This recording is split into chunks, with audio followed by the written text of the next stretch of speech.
Katibu Mkuu Wizara ya Afya Zanzibar Dr. Mgereza Mzee Miraji amesema hatua zilizopigwa na sekta ya afya ni matokeo ya mashirikiano baina ya wadau mbalimbali, hasa katika usimamizi wa taka, wakati alipokuwa akifungua mkutano na wadau wa afya ya mazingira katika ofisi za wizara hiyo Mnazi Mmoja mjini Unguja.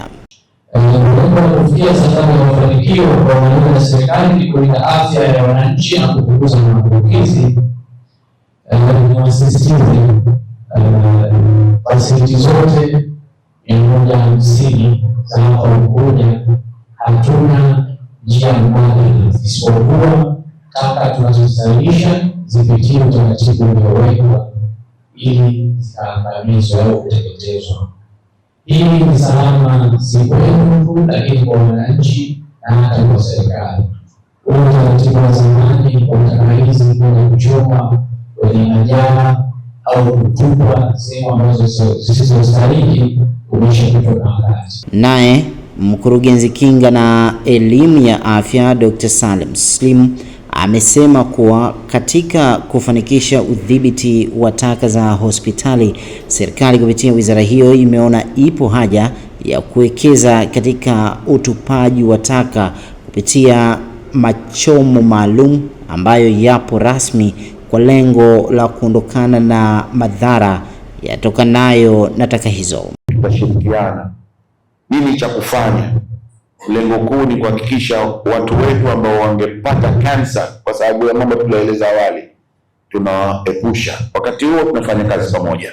Tuko sasa na modality iliyokuwa effective ya kuhakikisha kila taka ya dawa inaenda kutupwa kwenye sehemu iliyokuwa rasmi ambayo tayari iko effectively na inatumika kikawaida. Kwa upande wake, mkurugenzi wa kampuni ya Wells Maimuna Salum Nadara amesema wapo tayari kushirikiana na serikali kupitia wizara hiyo katika kuhakikisha kuwa taka zote ambazo zinazalishwa katika hospitali zao zinachukuliwa na zinatupwa katika maeneo husika. Kwa kuzingatia ukubwa wa wazalishaji wa taka, mfano tu taasisi za afya private na government ziko zaidi ya 150. Kampuni yetu imejipanga, ina magari ya kukusanya taka kuanzia kila sehemu na kuleta katika mitambo hile kwenda kuangamizwa. Kwa hiyo ninaomba wazalishaji wote wa taka hatarishi wawe tayari kushirikiana na sisi kuhakikisha kwamba mitambo hile ambayo serikali imewekeza inatumika effectively na inaleta matokeo chanya kama serikali ilivyodhamiria.